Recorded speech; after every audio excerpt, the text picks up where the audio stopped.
കർത്താവായ യേശുവേ സ്തോത്രം. വേർഡ് ഓഫ് ക്രൈസ്റ്റ് ചർച്ചിൻ്റെ ഓൺലൈൻ സൺഡേ സ്കൂൾ ക്ലാസ്സിലേക്ക് എല്ലാവർക്കും സ്വാഗതം. എൻ്റെ പേര് രതീഷ് KS. ക്ലാസ്സിലേക്ക് പോകുന്നതിന് മുമ്പായി നമുക്ക് ഒരു നിമിഷം പ്രാർത്ഥിക്കാം. സ്വർഗസ്ഥനായ ഞങ്ങളുടെ ദൈവമേ, കർത്താവായ യേശുവേ, ഞങ്ങളുടെ ഇന്നത്തെ ദൈവവചന പഠനത്തിൽ കൃപയായി സാന്നിധ്യമായി അങ്ങ് കൂടെ ഉണ്ടാകണമേ. അങ്ങയുടെ സത്യത്തിൽ നടത്തി ഞങ്ങളെ പഠിപ്പിക്കണമേ. യഹോവ ഭക്തി നിർമ്മലമായത്, അത് എന്നേക്കും നിലനിൽക്കുന്നു. ദൈവാത്മാവ് നടത്തുന്നവർ ഏവരും ദൈവമക്കളാകുന്നു. ദൈവം തന്നെ അനുസരിക്കുന്നവരെ പരിപാലിക്കുന്നു.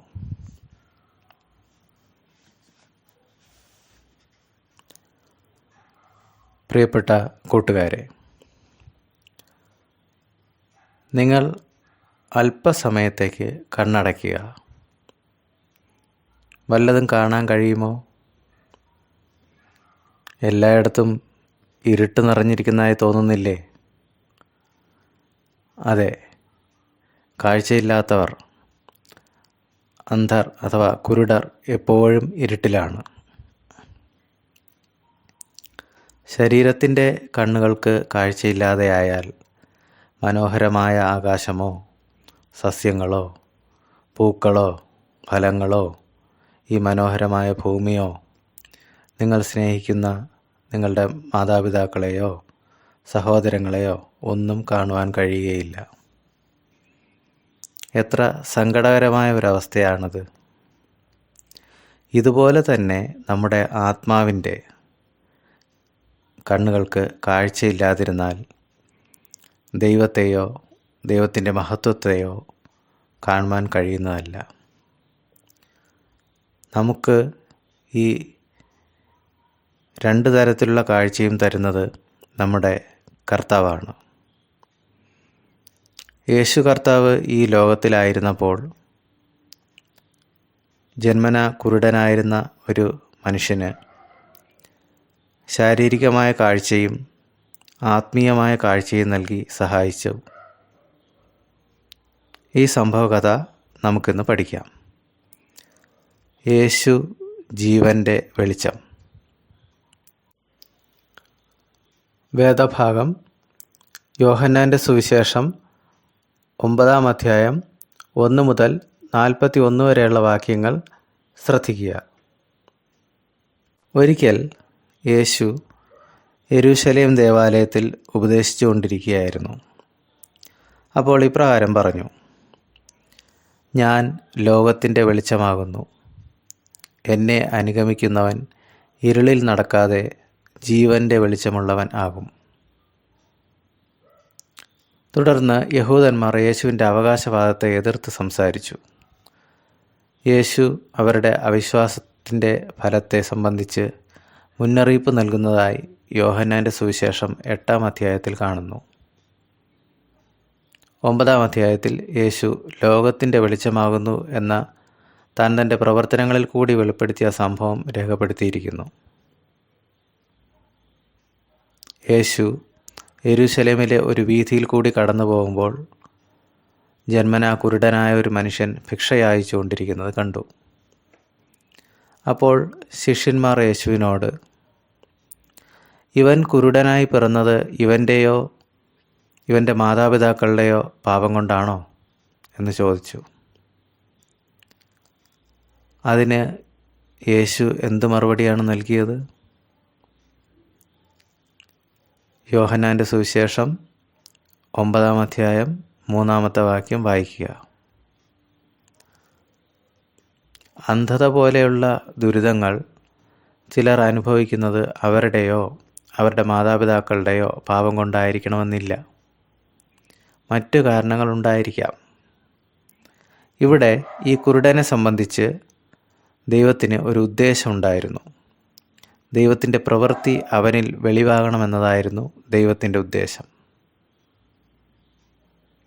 ഞാൻ ലോകത്തിലിരിക്കുമ്പോൾ ലോകത്തിൻ്റെ വെളിച്ചമാകുന്നു എന്ന് യേശു പറഞ്ഞു. അതിനുശേഷം നിലത്ത് തുപ്പി തുപ്പൽ കൊണ്ട് ചേറുണ്ടാക്കി, അതായത് നനഞ്ഞ മണ്ണ്, അത് കുരുടൻ്റെ കണ്ണിന്മേൽ പൂശി. യേശു അവനോട്, നീ ശീലോഹാം കുളത്തിൽ കണ്ണ് കഴുകുക എന്ന് കൽപ്പിച്ചു. ശീലോഹാം എന്നതിന് അയക്കപ്പെട്ടവൻ എന്നാണ് അർത്ഥം. അവൻ പോയി കണ്ണ് കഴുകി കാഴ്ചയുള്ളവനായി മടങ്ങി വന്നു. ശീലോഹാം കുളം യെരൂശലേമിന് തെക്ക് കിഴക്കായി കിദ്രോൻ താഴ്വരയിൽ സ്ഥിതി ചെയ്തിരുന്നു. ഇത് യഹൂദ രാജാവായിരുന്ന ഹിസ്കിയാവ് ഉണ്ടാക്കിയതാണെന്ന് കരുതപ്പെടുന്നു. അത് 2 രാജാക്കന്മാർ 20-ാം അധ്യായം 20-ാം വാക്യത്തിൽ അതിനെപ്പറ്റി പറയുന്നുണ്ട്. അപ്പോൾ കുരുടൻ നല്ല കാഴ്ചയുള്ളവനായി മടങ്ങി വന്നപ്പോൾ അവൻ്റെ അയൽക്കാർക്ക് പരിചിതർക്കും അത്ഭുതവും സംശയവും തോന്നി. മുമ്പേ ഇവിടെ ഇരുന്ന് ഭിക്ഷ അയച്ചവൻ ഇവൻ തന്നെയാണെന്നും അല്ല, അവനെപ്പോലുള്ള മറ്റൊരുത്തനായിരുന്നുവെന്നും അവർ തമ്മിൽ തർക്കമുണ്ടായി. അപ്പോൾ ആ മനുഷ്യൻ മുമ്പോട്ട് വന്ന് കുരുടനായിരുന്നവൻ താൻ തന്നെ ആയിരുന്നു എന്നും യേശുവാണ് തനിക്ക് സൗഖ്യം നൽകിയതെന്നും ധൈര്യമായി പറഞ്ഞു. എങ്കിലും അവർക്ക് വിശ്വാസമായില്ല. അവർ അവൻ്റെ അമ്മയപ്പന്മാരെ വിളിപ്പിച്ച് അവരെ ചോദ്യം ചെയ്തു. കുരുടനായി പിറന്ന തങ്ങളുടെ മകൻ അവൻ തന്നെയാണെന്ന് അവർ സമ്മതിച്ച് ഏറ്റുപറഞ്ഞു. എന്നാൽ അവന് സൗഖ്യം നൽകിയത് യേശുവാണെന്ന് അവർക്ക് അറിയാമായിരുന്നു. എങ്കിലും അവർ അക്കാര്യം പറഞ്ഞില്ല. ഇവൻ ഞങ്ങളുടെ മകനെന്നും കുരുടനായി ജനിച്ചവനെന്നും ഞങ്ങൾ അറിയുന്നു. എന്നാൽ കണ്ണ് കാണുന്നത് എങ്ങനെയെന്ന് അറിയുന്നില്ല. അവൻ്റെ കണ്ണ് ആർ തുറന്നുവെന്നും അറിയുന്നില്ല. അവനോട് ചോദിപ്പിൻ, അവന് പ്രായമുണ്ടല്ലോ, അവൻ തന്നെ പറയും. ഇപ്രകാരം പറയാൻ കാരണമെന്തായിരിക്കും? യേശുവിൽ വിശ്വസിച്ച് ഏറ്റുപറയുന്നവരെ അവരുടെ പള്ളിയിൽ നിന്ന് പുറത്താക്കണമെന്ന് യഹൂദന്മാർ നിശ്ചയിച്ചിരുന്നു. ഇക്കാലത്തും മാനസാന്തരപ്പെട്ട് യേശുക്രിസ്തുവിൽ വിശ്വസിച്ച് വചനപ്രകാരം സ്നാനപ്പെടുന്നവരെ അനേകം എതിർപ്പുകൾ നേരിടേണ്ടി വരുന്നുണ്ടല്ലോ. എന്നാൽ നാം മറ്റുള്ളവരെ ഭയപ്പെട്ട് യേശുക്രിസ്തുവിനെ ഏറ്റുപറയാതിരിക്കരുത്. കുരുടനായിരുന്നവനെ യഹൂദന്മാർ അവരുടെ കൂട്ടത്തിൽ നിന്നും പുറത്താക്കിയതായി യേശു കേട്ടു. അക്കാര്യം ഗ്രഹിച്ച യേശു പിന്നീട് അവനെ കണ്ടപ്പോൾ, നീ ദൈവപുത്രനിൽ വിശ്വസിക്കുന്നുവോ എന്ന് ചോദിച്ചു. അതിനവൻ, അവൻ ആരാകുന്നു? ഞാൻ അവനിൽ വിശ്വസിക്കാം എന്ന് പറഞ്ഞു. യേശു അവനോട്, നീ അവനെ കണ്ടിട്ടുണ്ട്, നിന്നോട് സംസാരിക്കുന്നവൻ അവൻ തന്നെ എന്ന് പറഞ്ഞു. ഉടനെ അവൻ, കർത്താവേ, ഞാൻ വിശ്വസിക്കുന്നു എന്ന് പറഞ്ഞ് യേശുവിനെ നമസ്കരിച്ചു. ഇങ്ങനെ ആ മനുഷ്യൻ രക്ഷിക്കപ്പെട്ടു. അഥവാ അവൻ്റെ പുറത്തെ കണ്ണും അകത്തെ കണ്ണും ശരിയായ കാഴ്ചയുള്ളതായി തീർന്നു. അവൻ്റെ ജീവിതത്തിലേക്ക് യേശു എന്ന ദൈവിക വെളിച്ചം കടന്നു ചെന്നു. അവൻ അനുഗ്രഹീതനായി തീരുകയും ചെയ്തു. ലോകത്തിൻ്റെ വെളിച്ചമായ യേശുക്രിസ്തുവിനെ നിങ്ങൾ അംഗീകരിച്ചിട്ടുണ്ടോ?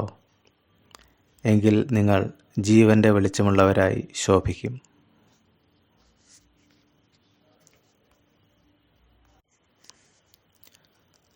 ഇനി ഇന്നത്തെ ബൈബിൾ വാക്യമാണ് യോഹന്നാൻ്റെ സുവിശേഷം 8-ാം അധ്യായം 12-ാം വാക്യം. യേശു പിന്നെയും അവരോട് സംസാരിച്ചു, ഞാൻ ലോകത്തിൻ്റെ വെളിച്ചമാകുന്നു. എന്നെ അനുഗമിക്കുന്നവൻ ഇരുട്ടിൽ നടക്കാതെ ജീവൻ്റെ വെളിച്ചമുള്ളവനാകും എന്ന് പറഞ്ഞു. ഇനി ചില ചോദ്യങ്ങളാണ്. കൂട്ടുകാർക്ക് ഉത്തരം അറിയാമായിരിക്കും. ഇല്ലെങ്കിൽ ശ്രദ്ധിച്ച് മനസ്സിലാക്കുക. ഒന്നാമത്തെ ചോദ്യം, യേശു ക്രിസ്തു ജന്മനാ കുരുടനായിരുന്ന മനുഷ്യൻ്റെ കണ്ണു തുറന്നത് എങ്ങനെയായിരുന്നു? എങ്ങനെയായിരുന്നു? ജന്മനാ കുരുടനായിരുന്ന ആ മനുഷ്യനെക്കുറിച്ച് ദൈവത്തിനൊരു പദ്ധതി ഉണ്ടായിരുന്നു, അല്ലേ? ഞാൻ ലോകത്തിലിരിക്കുമ്പോൾ ലോകത്തിൻ്റെ വെളിച്ചമാകുന്നു എന്ന് യേശു പറഞ്ഞു. അതിനുശേഷം നിലത്ത് തുപ്പി തുപ്പൽ കൊണ്ട് ചേറുണ്ടാക്കി അത് ആ കുരുടൻ്റെ കണ്ണിന്മേൽ പൂശി. യേശു അവനോട് ശീലോഹാം കുളത്തിൽ കണ്ണ് കഴുകുക എന്ന് കൽപ്പിച്ചു. അങ്ങനെ അവൻ പോയി കണ്ണുകൾ കഴുകി കാഴ്ചയുള്ളവനായി മടങ്ങി വന്നു. ഇങ്ങനെ ദൈവത്തിൻ്റെ അത്ഭുത പ്രവൃത്തി അവനിൽ വെളിപ്പെട്ടു. ഇനി രണ്ടാമത്തെ ചോദ്യം, ശീലോഹാം എന്ന വാക്കിൻ്റെ അർത്ഥമെന്ത്? ആ കുളം ആര് നിർമ്മിച്ചു? എന്താണ് അർത്ഥം? ശീലോഹം എന്നാൽ അയക്കപ്പെട്ടവൻ എന്നാണ് ആ വാക്കിൻ്റെ അർത്ഥം. ഇനി ആ കുളം ആരാണ് നിർമ്മിച്ചത്? അതിൽ പറയുന്നുണ്ട് അല്ലേ, യഹൂദ രാജാവായിരുന്ന ഹിസ്കിയാവ് ആണ് ആ കുളം നിർമ്മിച്ചത്. മൂന്നാമത്തെ ചോദ്യം, യേശു കുരുടൻ്റെ കണ്ണ് തുറന്നിട്ടും യഹൂദന്മാർ അവനിൽ വിശ്വസിച്ചില്ല, എന്തുകൊണ്ട്? ദൈവം തൻ്റെ പുത്രനായ യേശുവിനെ ഭൂമിയിലേക്ക് അയച്ചത് പാപാന്ധകാരത്തിൽ കിടക്കുന്ന മനുഷ്യന് ജീവൻ്റെ വെളിച്ചം നൽകുവാനാണ് അല്ലേ? ഈ സത്യം മനസ്സിലാക്കാനുള്ള കൃപ യഹൂദർക്ക് ലഭിച്ചില്ല. അവർ അവിശ്വാസികളായിരുന്നു. അതുകൊണ്ട് യേശുവിനാൽ കുരുടന് കാഴ്ച ലഭിച്ചത് കണ്ടിട്ടും അവർ വിശ്വസിച്ചില്ല.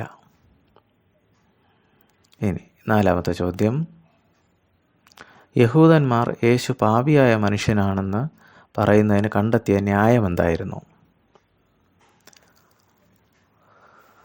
അപ്പോൾ യേശു ദൈവപുത്രനാണെന്ന് അംഗീകരിക്കാൻ ഈ അവിശ്വാസികളായ യഹൂദന്മാർക്ക് കഴിഞ്ഞില്ല. അപ്പോൾ അവർ അബ്രഹാമിൻ്റെ മക്കളെന്ന് അവകാശപ്പെട്ട് മോശയുടെ ന്യായപ്രമാണത്തിൽ പറയുന്ന ആചാരാനുഷ്ഠാനങ്ങൾ ചെയ്തു വന്നിരുന്നു. ഈ യഹൂദന്മാർ തങ്ങളെ സ്വയം ജ്ഞാനികളെന്ന് കരുതി ദൈവ വെളിച്ചം സ്വീകരിക്കാത്ത വിധത്തിൽ ആത്മീയ അന്ധകാരത്തിൽ പെട്ടുപോയി.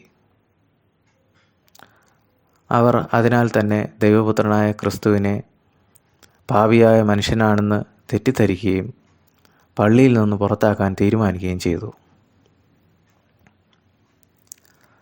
അഞ്ചാമത്തെ ചോദ്യം, കാഴ്ച പ്രാപിച്ച മനുഷ്യനെ യഹൂദന്മാർ അവരുടെ പള്ളിയിൽ നിന്ന് പുറത്താക്കി, അതെന്തുകൊണ്ട്? കാഴ്ച പ്രാപിച്ച മനുഷ്യൻ യേശുവിൽ വിശ്വസിച്ച് സാക്ഷ്യം പറഞ്ഞു. യേശുവാണ് തനിക്ക് സൗഖ്യം നൽകിയതെന്ന് ധൈര്യമായിട്ട് പറഞ്ഞു. യേശുവിൽ വിശ്വസിച്ച് ഏറ്റുപറയുന്നവരെ പള്ളിയിൽ നിന്ന് പുറത്താക്കണമെന്നാണ് യഹൂദന്മാർ നേരത്തെ തീരുമാനിച്ചിരുന്നത്. അതുകൊണ്ട് എന്ത് ചെയ്തു അവർ? ആ മനുഷ്യനെ അവരുടെ പള്ളിയിൽ നിന്നും പുറത്താക്കി. ഇനി ആറാമത്തെ ചോദ്യം, പള്ളിയിൽ നിന്നും പുറത്താക്കപ്പെട്ട മനുഷ്യനെ പിന്നീട് യേശു കണ്ടപ്പോൾ എന്താണ് പറഞ്ഞത്? എന്താണ് പറഞ്ഞത്? നീ ദൈവപുത്രനിൽ വിശ്വസിക്കുന്നുവോ? അപ്പോൾ അതിന് അവൻ മറുപടി പറഞ്ഞു, ഞാൻ അവനിൽ വിശ്വസിക്കാം എന്ന് പറഞ്ഞു. അപ്പോൾ ഈ മനുഷ്യന് ദൈവപുത്രനായ യേശുവിനെ കുറിച്ച് അറിയില്ലായിരുന്നു. യേശു അവനോട്, നീ അവനെ കണ്ടിട്ടുണ്ട്, നിന്നോട് സംസാരിക്കുന്നവൻ അവൻ തന്നെ എന്ന് പറഞ്ഞു. ഉടനെ തന്നെ അവൻ കർത്താവേ, ഞാൻ വിശ്വസിക്കുന്നു എന്ന് പറഞ്ഞ് യേശുവിനെ നമസ്കരിച്ചു. അങ്ങനെ ആ മനുഷ്യൻ രക്ഷിക്കപ്പെട്ടു.